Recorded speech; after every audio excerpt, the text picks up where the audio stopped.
Tirwedd fynyddig chwarel Dinorwig yw'r mwyaf gogleddol ond un o'r cydrannau. Dyma'r cydran mwyaf sy'n rhan o'r eiddo, gan gwmpasu 1,253 hectar. A gyntau wedi ei leoli o fewn tirwedd drawiadol llethrau is yr Wyddfa Celidir Fawr ac yn agos at y ddau lyn, Padarn a Pheris, mae tirwedd Dinorwig wedi apelio at deithwyr ac artistiaid sy'n chwilio am y rhamantaidd a'r dyrchafedig, yn ogystal â denu dringwyr mynydd a botanegwyr ers y 19fed ganrif. Mae'r cydran hwn yn cael ei ddominyddu gan wynebau carreg ponciog, incleiniau a thomenydd creiriol trawiadol chwarel Dinorwig. Roedd chwarel Dinorwig yn cystadlu yn erbyn penryn o ran ei maint a'i hallbwn, ac roedd yn debyg iawn iddi mewn sawl agwedd. Fodd bynnag, fe ddatblygodd ei ddull peirianyddol cryf ei hun, ac fe adlewyrchu'r hyn yn rheilffordd stêm gyntaf diwydiant llechi Gogledd Cymru, ac yn y cyfadeiladau peiriannu Peder Onglog hynod a adeiladwyd ym 1870, sydd bellach yn gartref i amgueddfa lechi Cymru. Gan i'r chwarel gau yn sydyn ym 1969, mae nifer o adeiladau, strwythurau a pheiriannau wedi goroesi ar rai o'r ponciau uwch a mwy ynysig. Mae Dinorwig yn cynnig eglurhad llyfr testun o arferion chwarelydda llechi o ddiwedd y 19fed ganrif hyd ganol y 1960au.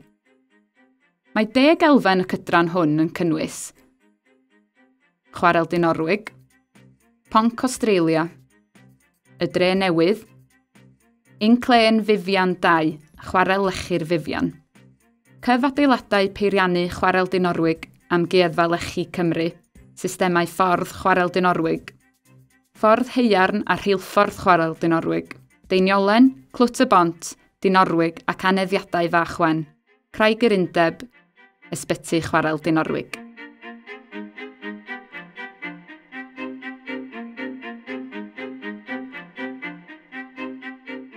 Cafodd stad Dyfeinol ganiatâd gan y Senedd i amgau tir comin mynydd Dinorwig ym 1816.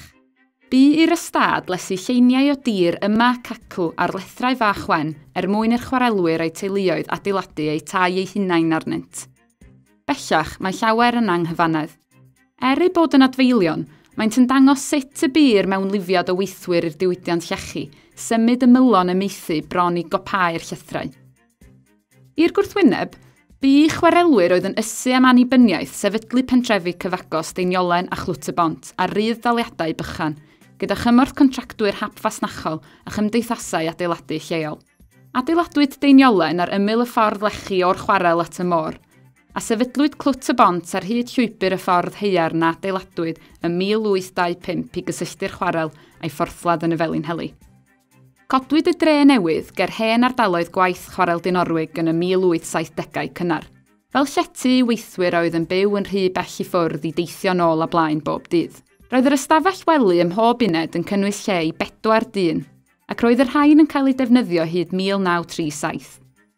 Mae'r llwybrau cynnar a adeiladwyd i gludo'r llechi o'r chwarel yn cynnwys ffordd i geir llysg a sefydlwyd yn y 19fed ganrif, ac sy'n arwain at y lanfa ar lan Llyn Padarn, lle byddai'r llechi yn cael ei cludo ymlaen ar gwch. Dilynwyd y llwybr hwn gan ffordd fwy uchelgeisiol, oedd yn arwain at harbwr Llanwol ar lan y Fenai.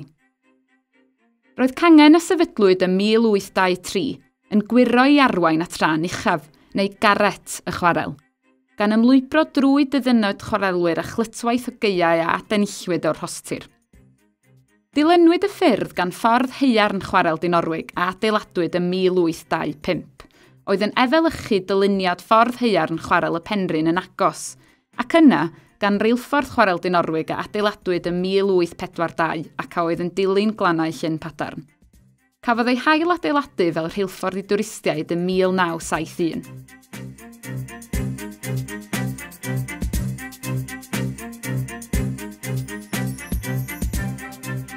Dyma'r garreg frig naturiol, lle cynhalwyd cyfarfodydd Undeb Chwarelwyr Gogledd Cymru. Sefydlwyd yr Undeb ym 1874. Roedd perchnogion bonheddig y chwareli a landlordiaid oedd yn gweld eu gweithlu fel ased, yn digio weithiau at dwf undebaeth llafur yn y diwydiant llechi, gan arwain at anghydfodau megis streic fawr chwarel y Penrhyn.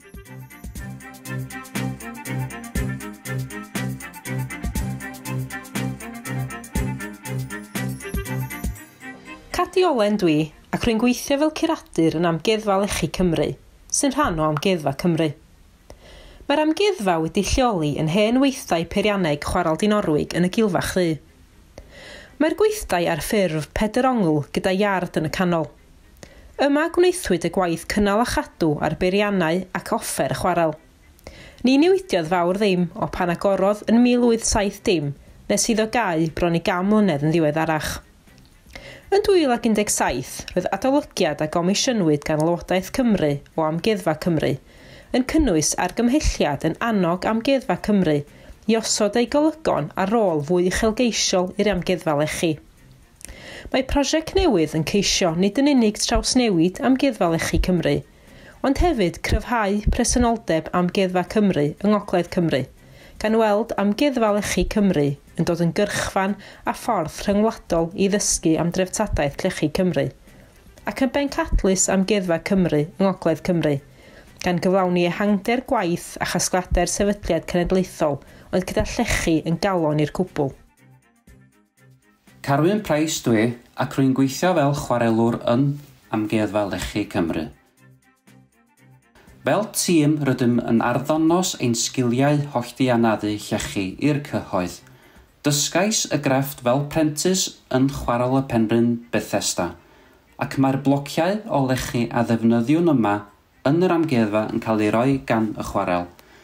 Yn ystod yr arddonosadau, rydym yn defnyddio dulliau traddodiadol, rydym yn hollti'r blociau a llaw ac yna yn naddu'r llechi i feintiau cywir gan ddefnyddio cyllell naddu.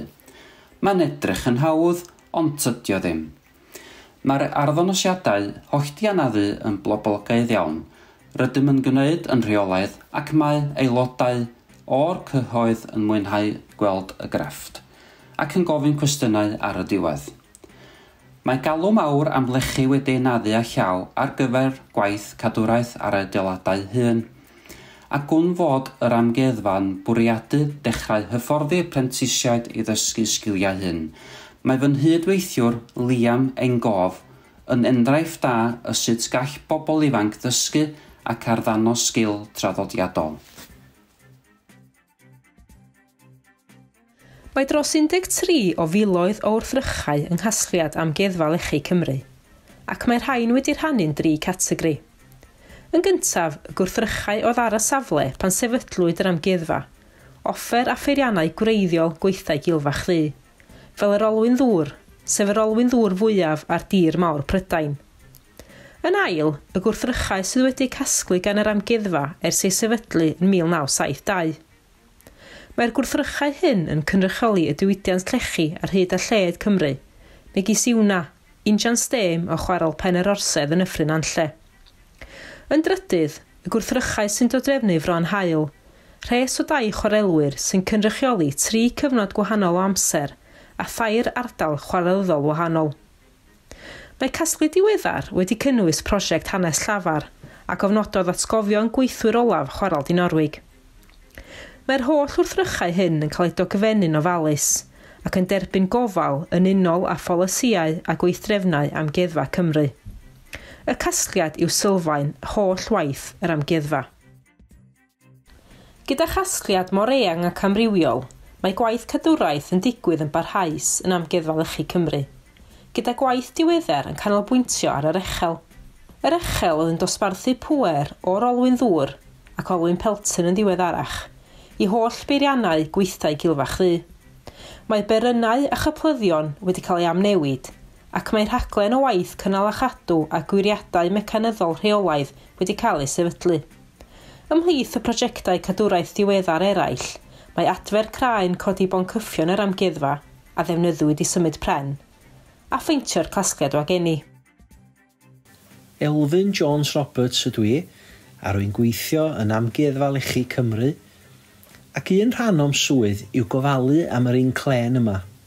Mae, wrth gwrs, yn wrthrych mawr, gwrthrych sydd yn gweithio a symud ac rydym yn gofalu amdano'n ofalus. Mae angen cynnal a chadw'r cwtyn clen, y drwm, a'r teithwyr sy'n symud i fyny ac i lawr yr un clen yn rheolaidd, a hefyd gwely'r un clen. Rwy'n mwynhau arddangos yr un clen i'n hymwelwyr, A mae hefyd yn dda gweithio gyda'n swyddog addysg pan fydd yn gosod yr her i blant adeiladu model ein clen eu hunan. A drwy hyn, deall sut mae'r cyfan yn gweithio.